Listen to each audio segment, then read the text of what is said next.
Welcome back, MTG Joe here. Today we are going to be doing our last standard best of one metagame breakdown until rotation. Rotation is going to be coming in about a week and a half. So we're going to do one last farewell towards the end of the season, see what decks are still doing well, kind of bit of farewell to some of the decks that will hopefully go away, some cards that we'll see that no longer will exist in the standard metagame. We're getting Bloomborough, a lot of creature typal style strategies that could see an injection of new archetypes. Cards like the Wandering Emperor can go jump in a lake. I like mono red, but I'm sure turn one Kumano is a sight that not many people will be sad to not see anymore in the best of one metagame. But we are going to take a look at the decks today. We're going to look at the data as always from UntapGG, what you see on the screen, companion tool that runs alongside Arena's client, aggregates your win rate with other users, gives us a whole bunch of cool stats. Link for Untapped is in the video description if you want to get started. I'll paste all these deck lists in the video description as well, so you can copy and paste to your heart's content. We're going to start off and kick it off with the popularity of the day. So this is kind of like the tier list in terms of which decks are being played the most, and then we'll look at the corresponding win rates. There's also a couple of user decks from players that got into Mythic. We'll look at those that kind of differ from kind of the stock decks that you're used to seeing. So if we start off and look at the popularity of the day, we have mono Red Prowess at 22%. This is usually like the slick shot, more spell-based version. You'll also see mono Red aggro at 6%. So it's about 30% almost of the meta being mono red. There's also a Rakdos aggro deck, which is mono red plus the adventure Rakdos card that's basically a fling effect, kind of mixed into there. We have Boros Convoke at just a shade under 10%. Then we have all the way down in kind of 5th place Golgari Midrange. The Boros Humans list in 4 is basically mono white humans splash Imidane's Recruiter. We have the Naya Discover or Slot Machine deck at 3%, and then mono white humans at 1.8. Kind of scrolling down, we see mono red always peaks around the beginning of the season. This season we had Convoke kind of peak up above it, but mono red has kind of surpassed it and taken its place as the most played deck. So if we're looking at the last week of data, we're going to be focusing solely on Mythic Rank decks. And we had 26,000 games played in Mythic Rank between July 13th and the 20th. The highest winning deck is that mono white splash red Boros Humans list. 67% win rate. So this deck here is human typal, tribal, whatever you want to call it. So you have Hopeful Initiates that get bigger.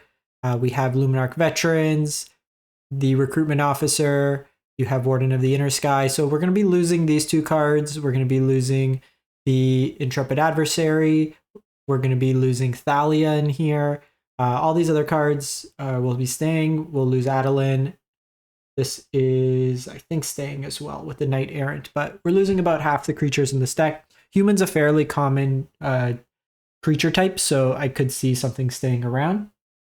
All the Inspiring Vantage, even if you do monocolor, the Secluded Courtyard will be going, but Cavernous Souls is staying around. So you're basically playing an aggressively slanted deck, humans kind of buffing each other. Then you slam down Intimidanes and just power up your team. You also have Case of the Gateway Express as some removal. That can be an Anthem style effect as well. Moving on, we go to Azorius Control, 61%. So this is the mill variant of the deck. We have Teresian Mindbreaker that is basically going to be unearthed in this deck. So you have a lot of looting style effects. Faithful Mending, you have the Celestis ability kind of mixed into there. You can also self-mill yourself with Jace or just mill your opponent with Jace. Both avenues that you can attack with. Sunset Revelry and March of the Otherworldly Light are cards that will be rotating into the format along with Faithful Mending, but this kind of keeps you alive in the meantime. Lockdown, Kazuli's Flanker as just some incidental graveyard hate, or in a pinch gain you some life, Flash kind of surprise blocker. We then go to Orzhov Control, kind of Orzhov Pixie Tempo shenanigans, 60%. So got a lot of Planeswalkers in this deck. Wandering Emperor, card that I'm probably most happy to see rotate. Let me know in the comments what card you're most happy to see rotate at a standard, by the way. We have Sorin the Mirthless, So, and then you have Ashioks, Kaya's on the top end. You have your earlier plays, Hopeless Nightmare to eat at their hand, Ambitious Farmhand could help you ramp. You'll notice a lot of like permanents in this deck with ETBs that can be picked up with Pixie. So things like the Tithing Blade, the Spirited Companion, Soul Search is like a Thoughtseize style effect. Rite of Oblivion also can sack all these incidental things, so you get some flexible removal in that regard. Leveraging the Wedding Announcement, Kazuli's Flanker. This is a card that as well that's just felt like it's been in Standard for like 300 years. It's just always kind of just showing up at every Pro Tour. Moving on, we go to Boros Heroic. Just a shade under 59%. So this is Let's Go Fast. So you have your creatures in Swift Spear, Slick Shot, Illuminated Virtuoso, Fugitive Codebreaker, then just a whole bunch of spells. Trample, draw you a card, gives lifelink until end of turn, and then replaces itself if a creature dies.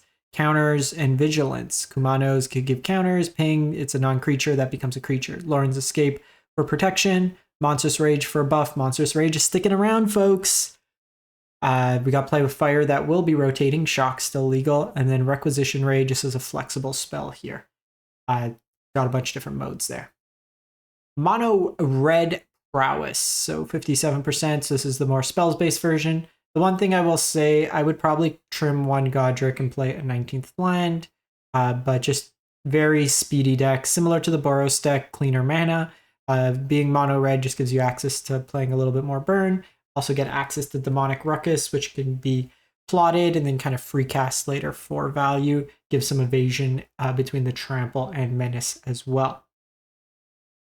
Moving on, we got a couple decks from the community. So this one by Shoku, they went 51 and 15.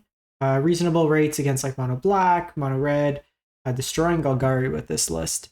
The Golgari decks, they're a mid-range deck. They always do better in best of 3 than best of 1. But it is Jeskai kind of tempo control. So you have access in Jeskai to both Lightning Helix as removal and life gain, as well as Brotherhood's End.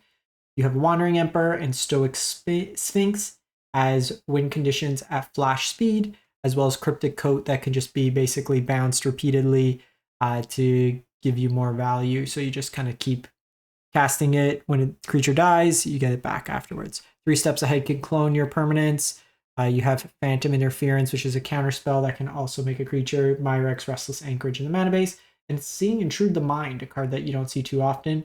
Another kind of pseudo win condition card advantage spell over something like Memory Deluge that you would normally see kind of in these decks. So interesting take on the Jeskai Control archetype. And then lastly, we have Mono Black Aggro. This list went 16 and 3 by Ricardo BNDs. 100% win rate against Mono Red, 5 games. But this one here is kind of mid-rangey, kind of aggro. I would say probably more mid-rangey.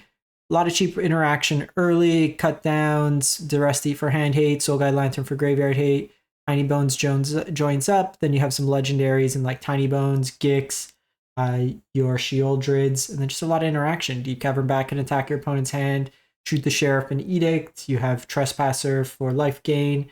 The Path to Perils as a sweeper for the more aggressive decks. So it's like deal with the early aggression and then just play really powerful 3/4 drops and kind of snowball from that avenue there. So that's it for the week. Like I said, we will be back as soon as the new set drops. As soon as we get the first set of data, we'll do best of 1. We'll do best of 3. We'll do MTGO leagues.